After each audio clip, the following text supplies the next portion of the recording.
I basically wanted to have a chance to introduce all of you to one another because, as you can see, I feel like the GAP program really represents the diversity that NASPA is striving for.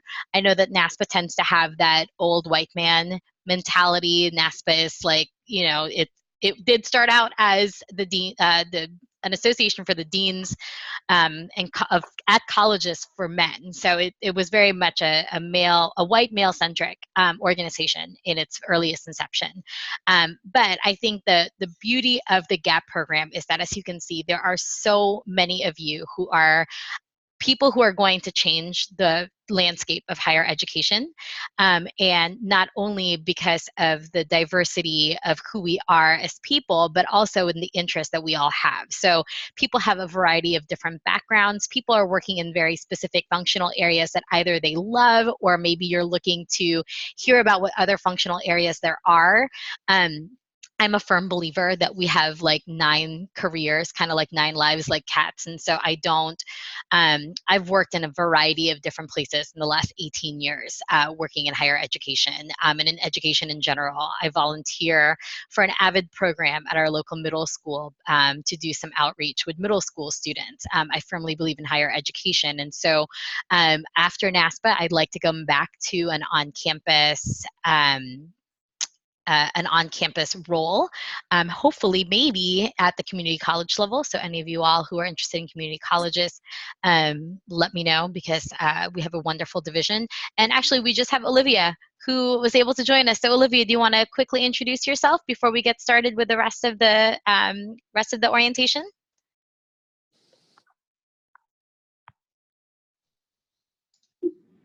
I can hear you. Okay, great. Hi. Hi. So my name is Olivia Zimra-Turley. I am currently the Assistant Director of Student Services at the Tufts School of Medicine within their public health and professional degree programs. I have my undergraduate degree from Simmons College, now Simmons University, in English Lit, and I am 3 courses short of completing my master's in higher education administration from Northeastern. Yes, and on the 3-year plan versus the 2-year plan. I have joined GAP mainly to sort of expand my knowledge base and my professional sphere, in the hopes that I can, bring back what I've learned to our own program, and expand our engagement with our own students in a way that caters to everyone and not just one niche of students. I work primarily with graduate students, so the student bases and their needs are a little bit different than undergraduates, and I'm hoping to learn more from everybody. So, hi. Hello and welcome. Well, everybody, I'm so glad you're all able to join. And again, I will have a copy of this recording available so you can always look back on it. But I am a firm believer of being a regular communicator. So I might over communicate at times. I know I sent many of you, if not all of you, like that very long, comprehensive email where I preface it and said, this is a long email, but please read it. But I'm just going to go through a couple of things about the program. And if you have any questions, you're welcome to type them into the chat and I'll try to get to them. If not, if we have time at the end, certainly be happy to answer that. And then if we do have some time, I'd love to go over some NASPA 101 stuff that you all can start using for a variety of things. So I'm going to share my screen for those of you who are able to see it. Sorry.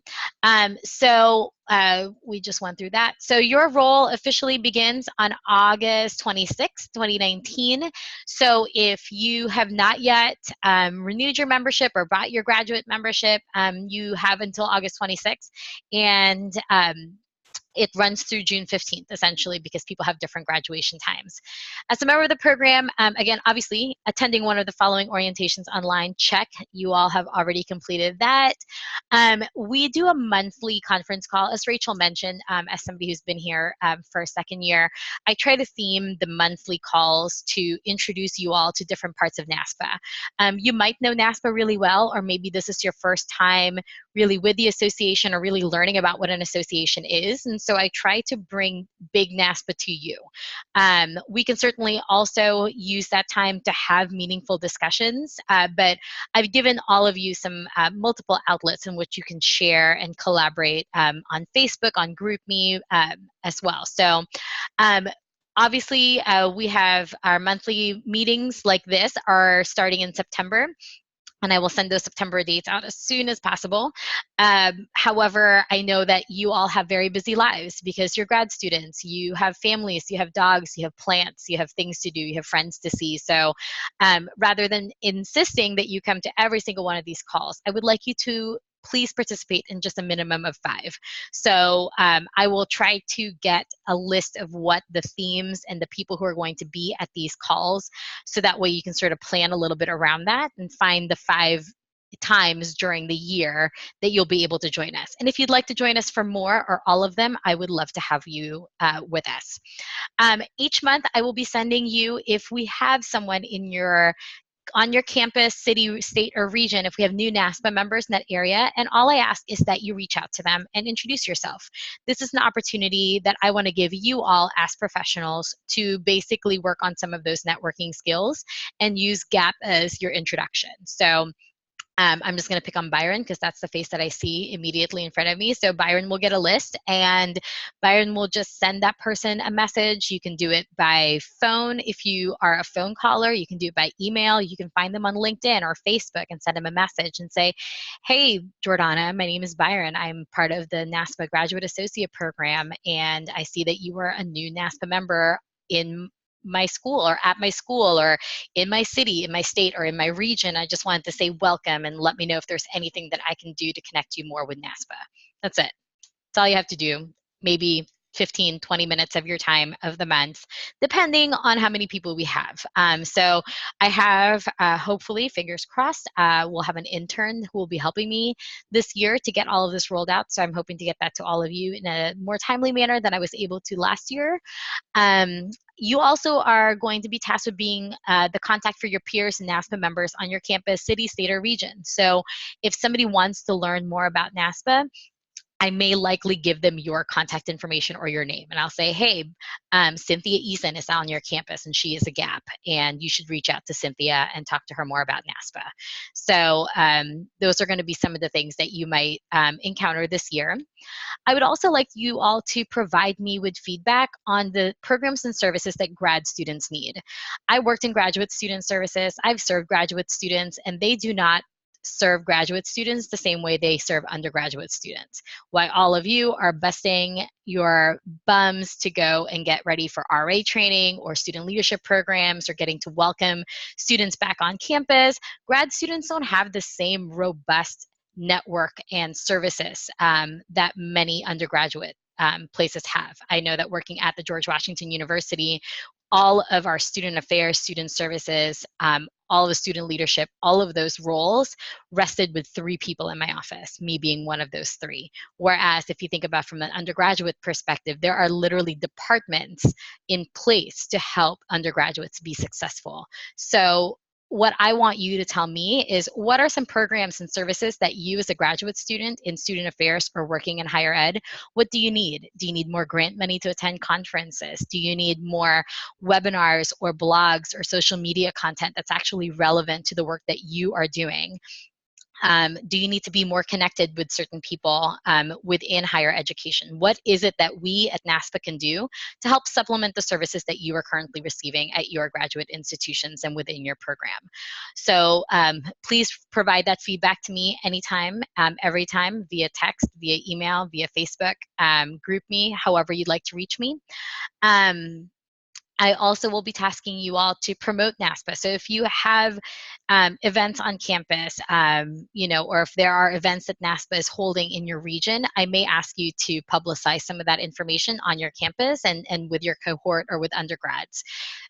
In particular, Programming for Careers and Student Affairs Month, which happens in October, there's a lot of opportunities to promote NASPA and the work that we're doing across a variety of different areas. You are required to coordinate a minimum of 3 events throughout the year, including 1 required event during CSAM. So what those 3 events are, I'm not talking about full on like event programming on campus with, lights, camera, goodie bags, presentations, panels, etc. It can be just doing a social media takeover. So that means you can just sign up to do a social media takeover and get on Instagram and share your day. Like what happens when Christopher Kelly wakes up in the morning and what happens when Christopher Kelly goes to class. Like basically follow you around and watch the stories on Instagram, maybe do just like a general post. You can do the Twitter Ask Me Anything. There is a sign up for that in one of the emails I sent you. You could just do a brown bag lunch. NASPA has a lot of free webinars and on-demand content. You can just invite your staff or your undergrads or your friends or your cohort to just meet you for lunch and watch a NASPA video or watch a NASPA on-demand content via our online learning center.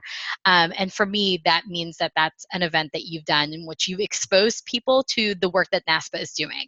So if you already have some ideas, feel free to shoot them by me or within this group, within your cohort on Facebook or with GroupMe. We have a number of people who've done, who are second-year gaps, and so they can tell you about what they've done as well. It doesn't have to be elaborate. Now, I will say there were some people last year who like put on an entire conference, like a little mini undergraduate conference. So if you happen to be somebody who has the time and the place and the resources to put something together, I will not say no if you put together your own like undergrad student conference on introducing people to the student affairs profession. But really what we want to do is we want to give you a chance to talk about yourself and the work that you are doing. Share your functional area and what your role is. Just because you're working a residence life on the West Coast, your role and the students that you serve are going to be very different from somebody who's working in Texas or who's working in Tennessee or who's working in New Jersey. So just because we all have similar titles and similar roles and functional areas, what you're actually doing might be very different. And I think it's great for people to see that. I think it's great to expose the grad program that you're in. People don't realize how many institutions have graduate programs that are for higher education professionals. And so I think that's another great opportunity. Obviously, I'd love for you to talk about NASPA or if you were enough about your experience there. And then obviously, you'll be providing this information via our monthly reporting tool, which I will share with you at a later time, either via email or in one of our calls. And then because we are in higher ed, we have other duties as needed, but that's not going to be as other duties as assigned as it is on your campus. But if I, for example, might need some grad students to represent NASPA or to represent the voice of a graduate student, I may reach out to this group and say, hey, does somebody want to speak on behalf of graduate students or on behalf of what it's like to apply for a grad program? So those are typically what the other duties as needed would mean.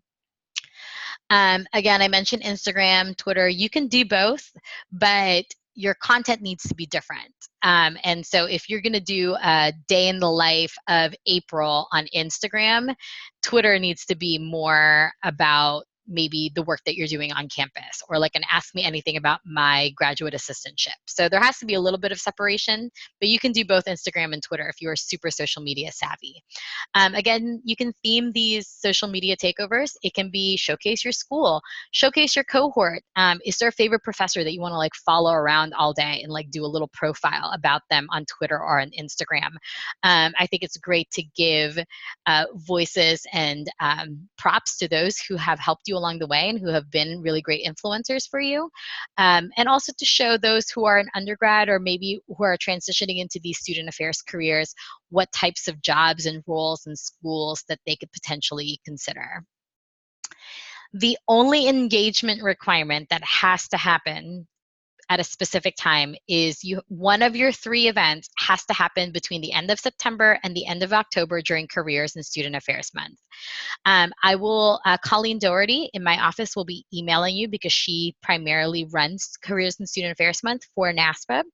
And those can come in the form of anything. So you can do a social media takeover. You can write a blog post. You can do a webinar for undergrads on your campus about NASPA enough, or just about the fact that student affairs, the careers that you have or the job that you have is an actual job that people do professionally.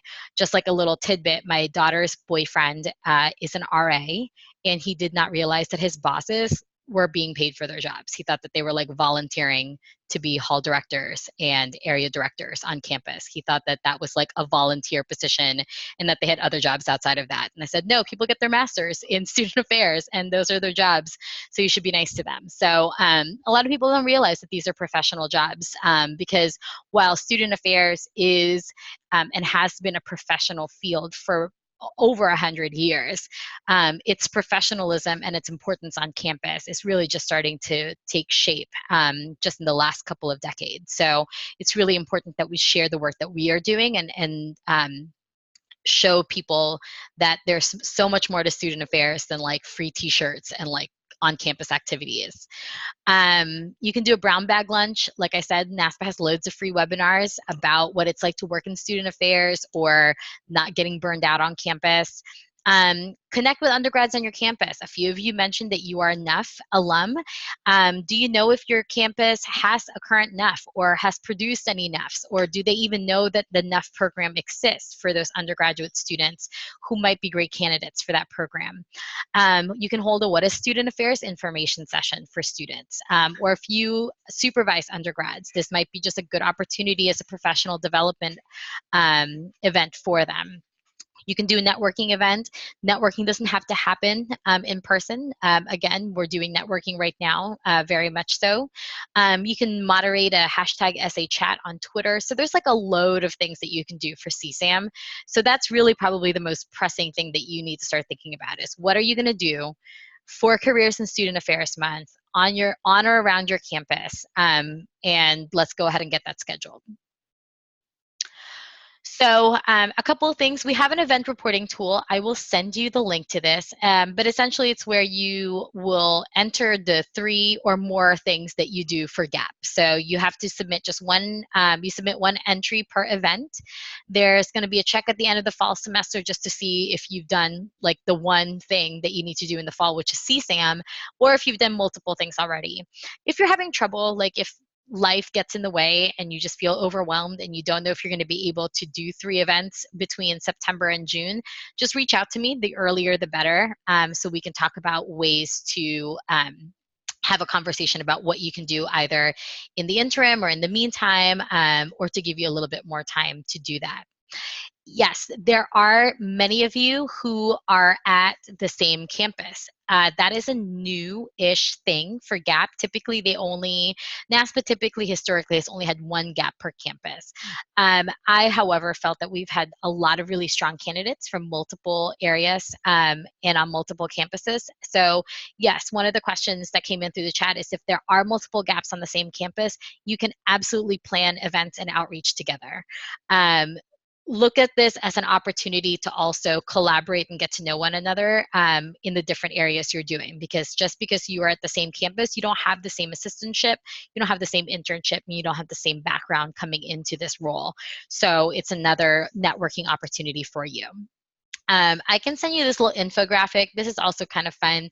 This is old, it's from 2016, but I think it's still very timely in that you can also use this on how to explain student affairs. So for those of you who are still trying to explain to your family or your family what it is that you actually do for a living or what it is you're actually studying, this is the kind of a neat little infographic that you can use. And if anybody is a graphic design like whiz and you would like to update this for me, I will not say no to your volunteerism.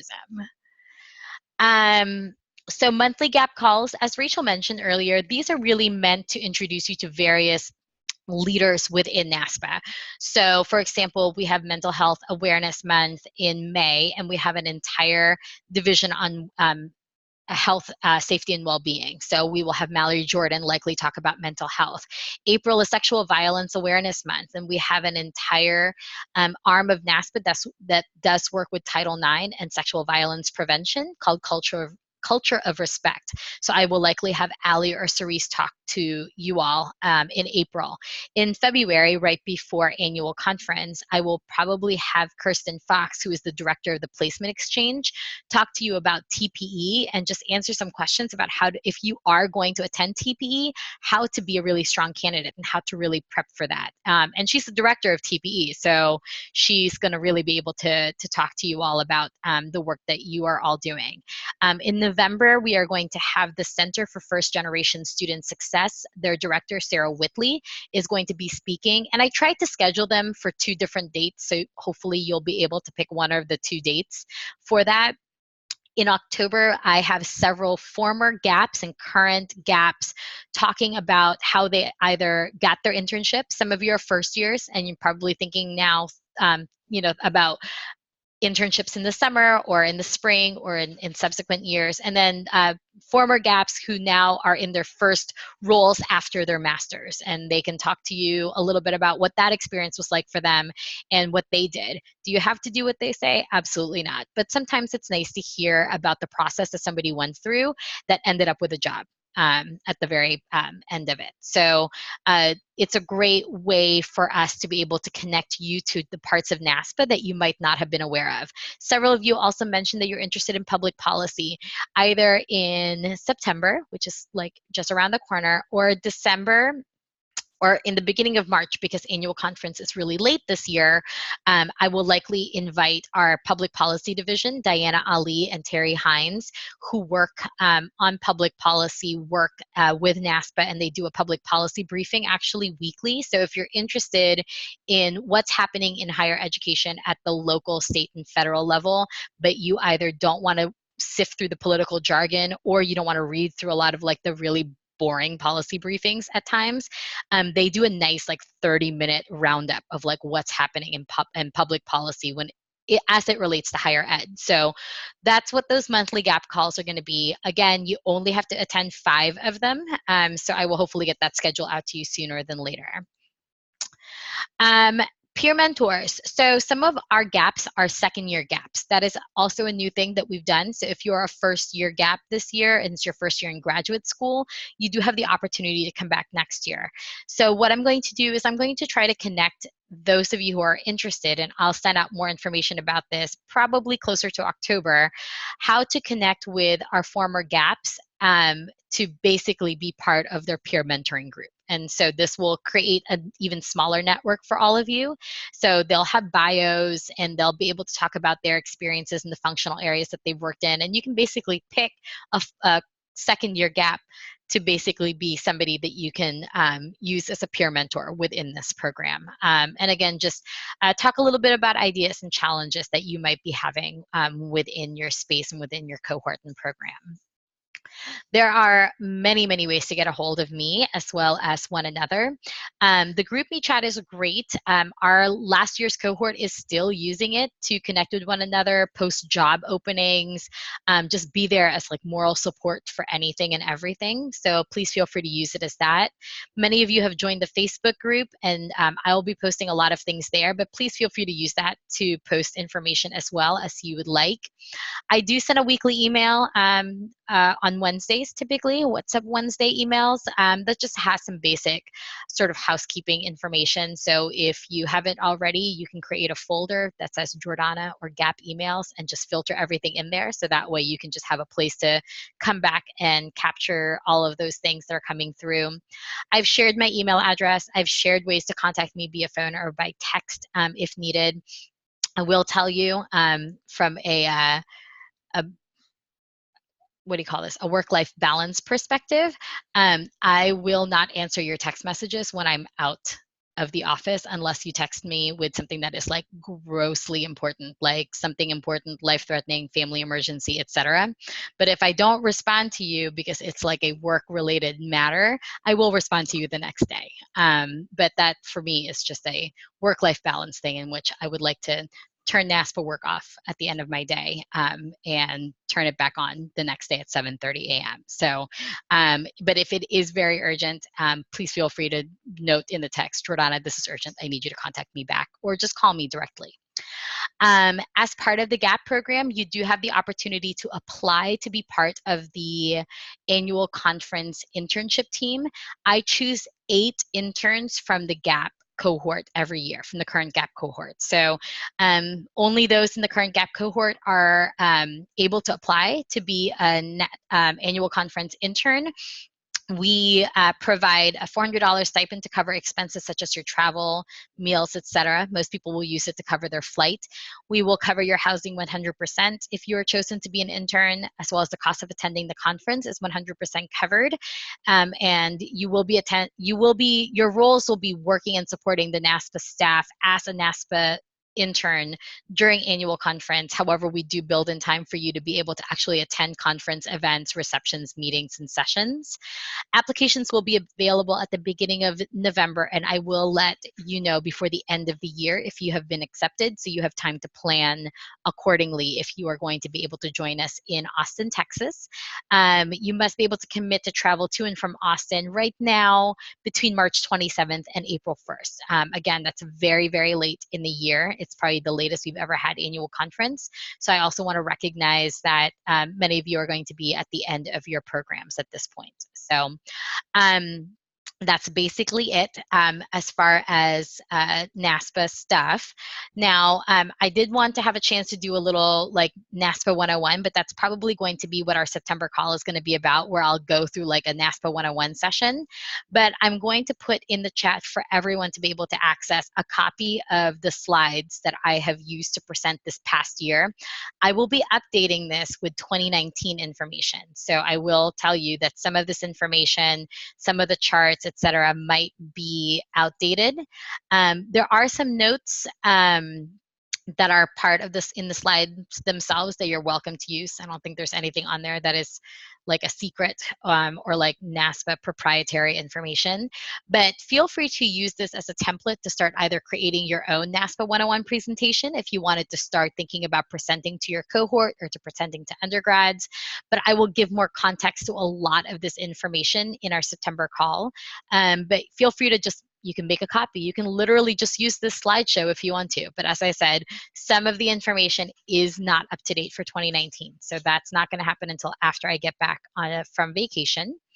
And then just a heads up to all of you, I will be on vacation starting tomorrow until August 26th. So if you absolutely need to contact me, you will not hear from me until August 26th. But I will have a lovely away message in which you can contact members of my team if it is absolutely urgent.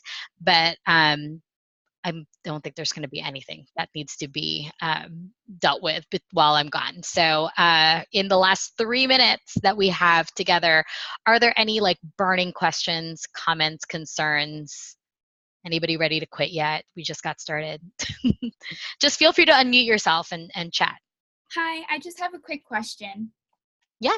So regarding programming and events that we have to do during October and like throughout the months, for me in particular, my graduate assistantship is at Ramapo, and this is the institution I went for undergrad, and then my grad school is at a different institution. So is there a preference? Can I do them at both, one or the other? Do whatever makes sense for you. And if you're already doing an event for Careers and Student Affairs Month, like for your assistantship or for your internship or for your campus, double duty it and use that as a gap event as well. Like, please don't feel like you need to do like 10 events in October. If you already have one all set, and Juliana, it's really just whatever makes more sense. Like as you're thinking about and planning what you want to do for CSAM, you know, plan it at the campus that makes the most sense for you. If you can do both, great. If not, that's still great. I think either one would be fine. Awesome. Thank you so much. Of course. Any other questions, comments, concerns? I have one. Yeah. Do you have an idea of what time the meetings will be? Just asking because like during the day I'm at work and then evening we have classes. I know, and it's so hard, and I have not found a time that works really great for everybody because everybody is either at work or so. I do try to and we actually have some people as far away as Hawaii, and they have a totally different time zone. So if I do something like now, it's only 9 o'clock in the morning there, like 9, 10 o'clock in the morning. So I will do my best to set up anywhere from 2 to 4 different times. So probably like sometime in the morning, a lunchtime, like a late afternoon one, and maybe one evening one during the month. I can't always guarantee that because that's also going to be very much dependent on my schedule, but I'll always give you all at least 2 to 3 choices. So hopefully one of them will work for you. And again, I'm trying to get all of those scheduled as soon and as far ahead as possible so I can get that information to you. But I typically also will record a lot of them. So if you're not able to attend something, but it was like a topic or somebody that you really wanted to hear from, I'll have the recording available. Okay, thank you. Of course. Any other questions?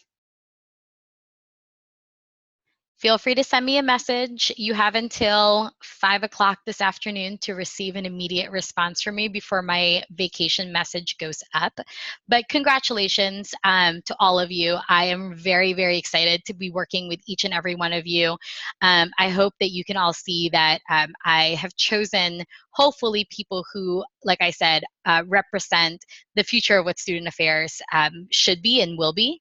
And I really am looking forward to seeing all the great work that you all are going to be able to do over the next year. So thank you so much. And again, you have until 5 to contact me via phone, email, or text. And then if not, I will see you all in about a week and a half. All right. Thank you so much. Thanks, Have a great everyone. vacation. Bye. Have a Thank great you. day. I will. Bye, y'all. Thanks. Bye.